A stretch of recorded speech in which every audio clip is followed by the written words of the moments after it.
السلام علیکم، آپ دیکھ رہے ہیں جیو نیوز پر. لیکن میں ہوں ثنا بچہ. بلوچستان ہمارا مسئلہ ہے لیکن ہم اس پر خاموش رہے ہیں. کل ہم نے اپنے پروگرام میں بلوچستان کا مسئلہ چھیڑا اور ہمیں معلوم ہوا کہ 1 گھنٹہ شاید اس مسئلے کو ڈسکس کرنے کے لیے کچھ بھی نہیں.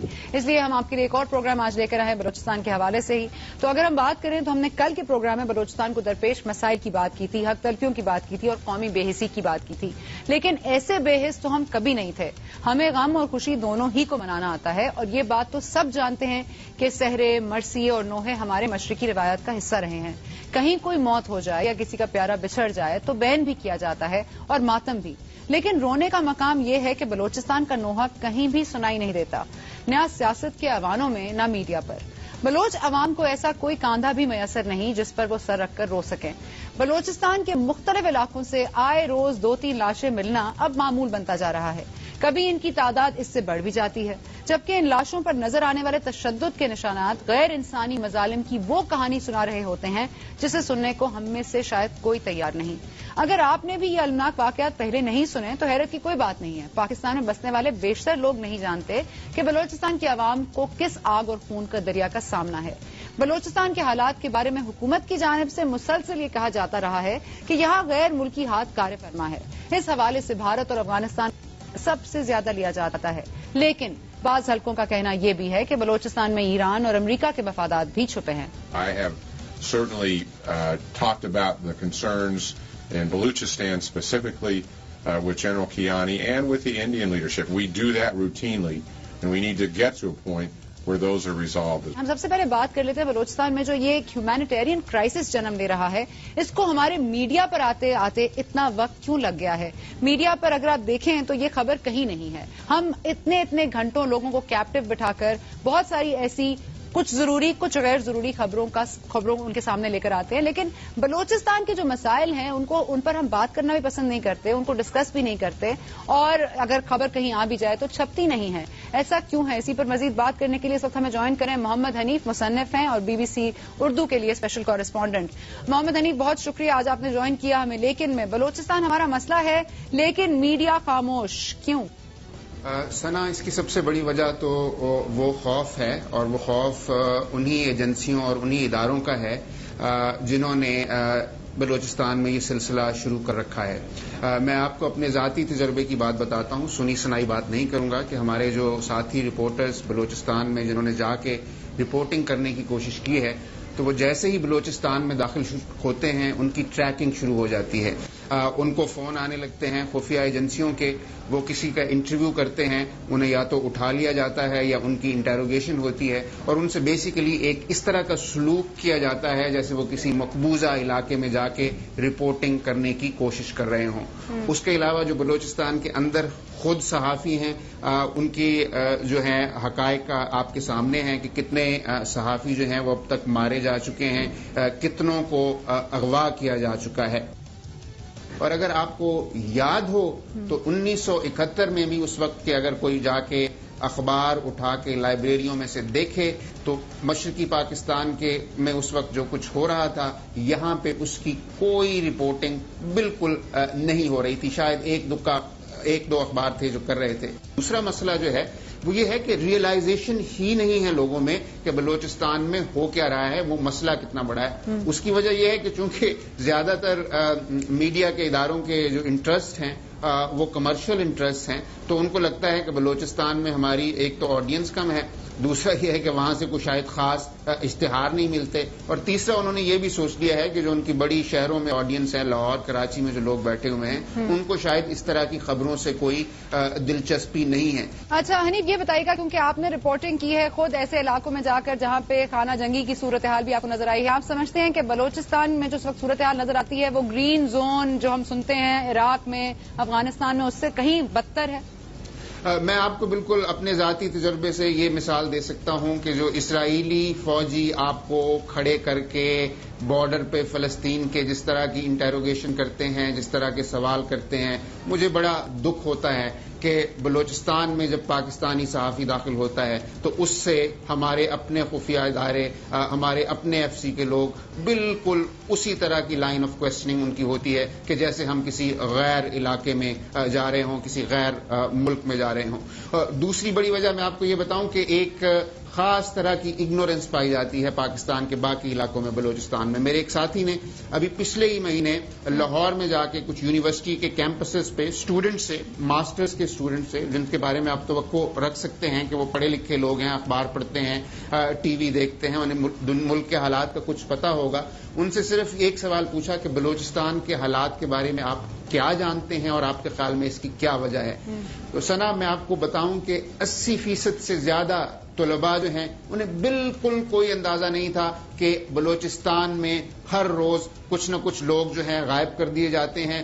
ہر چند ماہ کے بعد ان کی مست شدہ لاشیں جو ہیں وہ گلیوں پہ ملتی ہیں. کسی کو اس کا اندازہ نہیں تھا. اور باقی 20% جن کو تھا بھی, ان کے پاس بھی ایک سیدھا سا جواب تھا کہ یہ ہمیں لگتا ہے کہ کوئی عالمی سازش ہے, وہ ہندوستان کروا رہا ہے. تو میرے اس دوست نے مایوس ہو کے ان اسٹوڈنٹ سے صرف ایک اور سوال یہ پوچھا کہ چلیں بلوچستان کے بارے میں آپ کیا جانتے ہیں, ہمیں صرف یہی بتا دیں کہ بلوچستان کے بڑے بڑے کیا شہر, کون سے شہر ہیں, وہاں پہ کون سی معدنیات ہوتی ہیں. تو خدا کی قسم 70% سے زیادہ بچے کوئٹہ کے علاوہ بلوچستان کے ایک شہر کا نام بھی نہیں لے سکتے تھے. تو یہ صرف میڈیا اور خفیہ ایجنسیاں ہی نہیں, جو پاکستان کے تعلیمی ادارے ہیں اور جو پاکستان کے جو پنجاب اور سندھ اور دوسرے علاقوں کے جو عوام ہیں, ان کو بھی بلوچستان ایسے لگتا ہے کہ یہ کوئی بہت دور دراز جگہ ہے جہاں پہ کچھ عجیب و غریب قسم کے لوگ رہتے ہیں, جہاں پہ صرف عالمی سازشیں ہوتی ہیں. انہیں یہ احساس قطعاً نہیں ہے کہ بلوچستان پاکستان کا ایک حصہ ہے, اور اس وقت وہاں پہ جو ظلم اور زیادتی ہو رہی ہے کم از کم اس کے بارے میں انہیں جاننے کی کچھ جستجو ہونی چاہیے. اچھا یہ بتائیے گا حنیف, کیونکہ یہ لیٹ می پلے ڈیولز ایڈوکیٹ, آپ نے کہا میڈیا اس ایشو کو نہیں اٹھاتا, لیکن واٹ اباؤٹ پولیٹیسائزنگ این ایشو, کیونکہ ہمارے ہاں تو ایشوز وہی اٹھائے جاتے ہیں جو پولیٹیسائز ہو جائیں. آپ کیا سمجھتے ہیں ہماری پولیٹیکل پارٹیز کی سرد مہری آپ کو نظر آتی ہے اس معاملے میں؟ جی, پولیٹیکل پارٹیز کی سرد مہری ہے, اور جن لوگوں نے کوشش کی ہے, میں اس کی آپ کو ایک چھوٹی سی مثال دیتا ہوں. جماعت اسلامی کے سربراہ جو ہیں مولانا منور حسن, وہ کچھ عرصہ پہلے اسی طرح کے ایک بھوک ہڑتالی کیمپ میں گئے تھے جو یہیں پہ لگا ہوا تھا. اس کی بات ہے کہ وہاں پہ چونکہ صحافی جا نہیں سکتے, تو اب وہاں سے بلوچستان کے خواتین, عورتیں اور بچے جو ہیں وہ جب آ کے اسلام آباد پریس کلب میں کے سامنے بھوک ہڑتال کرتے ہیں یا کراچی پریس کلب کے سامنے بھوک ہڑتال کرتے ہیں, تو کوئی نہ کوئی جو ہے ان کے پاس ہمدردی کے لیے پہنچ جاتا ہے. تو اسی طرح مولانا منور حسن بھی گئے تھے, اور وہاں پہ باقاعدہ گو منور گو کے نعرے لگے.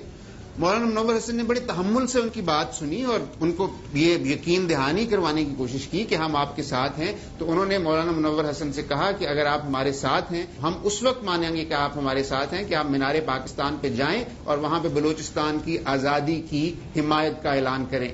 کتنا عرصہ ہو گیا ہے کہ پاکستان کی کسی مین اسٹریم پولیٹیکل پارٹی کے کسی لیڈر کو آپ نے بلوچستان کے اندر جا کر وہاں کے عوام سے بیٹھ کر بات کرتے ہوئے دیکھا ہو؟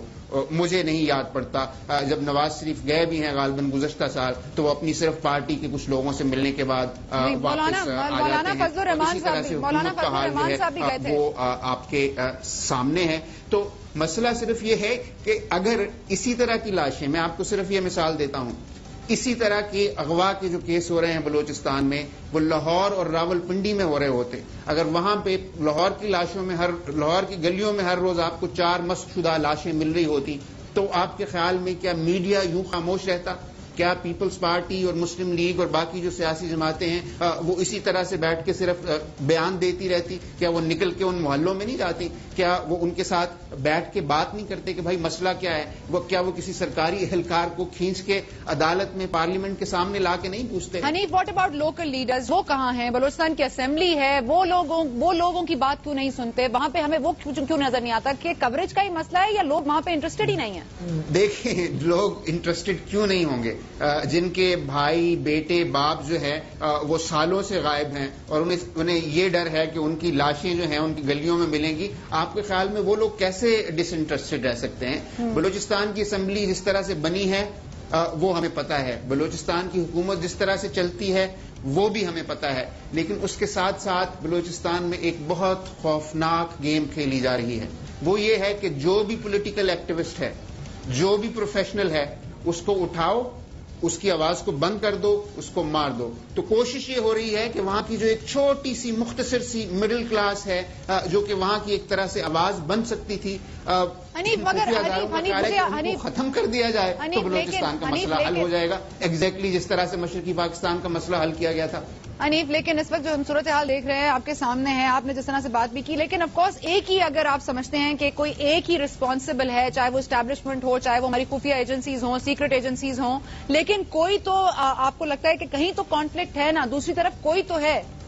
جی بالکل, دوسری طرف ہیں, دوسری طرف بہت سارے لوگ تھے, دوسری طرف صرف ایک اوپینین نہیں ہے. وہاں پہ بلوچ نیشنلسٹ تھے جو سال ہا سال سے کئی دہائیوں سے پاکستان کے اندر رہتے ہوئے اپنے رائٹس کی بات کرتے آئے ہیں. ان میں سے کئی حکومت میں بھی پہنچے ہیں اور حکومت میں رہے بھی ہیں. نواب بگٹی مرحوم جو ہیں وہ اس کی ایک مثال ہیں. اس طرح کے اور بہت سے پولیٹیکل لیڈرز ہیں جو باہر ایگزائل میں رہ کے آئے ہیں, پھر یہاں پہ آ کے واپس رہ رہے تھے. اس کے علاوہ ایک نئی جنریشن تھی بلوچیوں کی, اسٹوڈنٹ لیڈرز کی, جس میں بی ایس او کے بہت سارے فیکشنز ہیں اور بہت ساری اسٹوڈنٹ تنظیمیں تھیں جو بعد میں آ کے پولیٹیکل پارٹیز بنی. تو اصل میں مسئلہ یہ ہوا ہے کہ ان کو دیوار سے لگانے کی, ان کو چن چن کے قتل کرنے کی جو یہ روایت شروع ہوئی ہے, اس کے بعد ظاہر ہے کہ پہلے لوگ اپنے حقوق کی بات کرتے تھے بلوچستان میں, لیکن گورنمنٹ کے رویے کے بعد اب آزادی کی بات کرتے ہیں. پہلے وہ سڑکوں پہ آ کے جلوس نکالتے تھے, پریس کلبوں کے آ کے سامنے ریلیاں کرتے تھے, اب وہ بندوقیں لے کے پہاڑوں پہ چڑھ گئے ہیں. تو یقیناً ادھر سے بھی لڑنے اور مرنے والے لوگ جو ہیں اب بالکل موجود ہیں. ٹھیک ہے, بہت بہت شکریہ حنیف, آپ نے ہمیں جوائن کیا اور بلوچستان کی صورتحال کو سمجھنے کی کوشش کی. ہماری ایک چھوٹی سی کوشش ہے کہ ہم یہ اس ایشو پر بات کر سکیں, وہ ایشو جس پر کوئی بات نہیں کرتا. اور جس طرح حنیف نے خود کہا کہ بلوچستان میں صورتحال یہ ہے کہ وہاں پر اگر لاشیں ملتی ہیں تو کوئی بولنے والا نہیں, کوئی گم جاتا ہے, کسی کو اٹھا لیا جاتا ہے, تو ان کے جو ورثہ ہیں وہ وہاں پر جا کے میڈیا پہ بیان نہیں کر سکتے, ان کی کوئی بات سننے والا نہیں ہے. اس لیے وہ آل دا وے بلوچستان سے کراچی, لاہور, اسلام آباد آتے ہیں, لیکن وہاں پر بھی میڈیا کوریج نہیں کرتا. میڈیا کوریج کیوں نہیں کرتا, یہ تو ایک ایسا ایشو ہے جس پر ہم ایک بہت لمبی بحث کر سکتے ہیں. لیکن ایکچولی بلوچستان کے مسئلے کا حل کیا ہے, ہم نے کل بھی اس مسئلے کو اجاگر کرنے کی کوشش کی, آج ہم اس کے حل کی طرف جائیں گے. ایف سی کا موقف بھی جاننے کی کوشش کریں گے, اور بہت سارے اور لوگ ہیں, اسٹیک ہولڈرز ہیں جو بلوچستان میں انٹرسٹڈ ہیں اور چاہتے ہیں کہ مسئلہ حل ہو. ایف سی سمیت ان سے بھی بات کریں گے, لیکن ایک بریک, اور بریک کے بعد